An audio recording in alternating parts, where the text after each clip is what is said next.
بسم الله الرحمن الرحيم. الحمد لله رب العالمين، والصلاة والسلام على نبينا الهادي الأمين وعلى صحابته أجمعين ومن سار على منهاجهم واقتفى أثرهم إلى يوم الدين وسلم تسليما كثيرا. وبعد، محبة النبي عليه الصلاة والسلام لصحابته الكرام. لقد اصطفى الله عز وجل الصحابة لنبيه عليه الصلاة والسلام.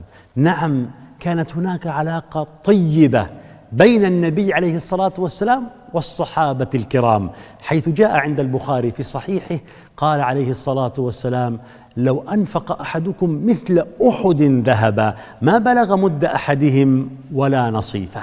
فكان النبي عليه الصلاة والسلام مثلا يحب أبا بكر، عندما سئل قال: من أحب الناس إليك؟ قال: عائشة. ثم قال: من الرجال؟ قال: أبوها. ثم قال: من؟ قال: عمر رضي الله تعالى عنهم جميعا. ويحب النبي عليه الصلاة والسلام عثمان، فقال: ألا أستحي من رجل تستحي منه الملائكة.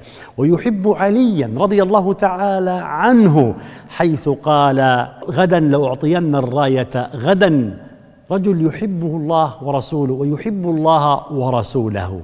انظر هذه المحبة الوطيدة بين صحابة النبي صلى الله عليه وسلم والنبي عليه الصلاة والسلام.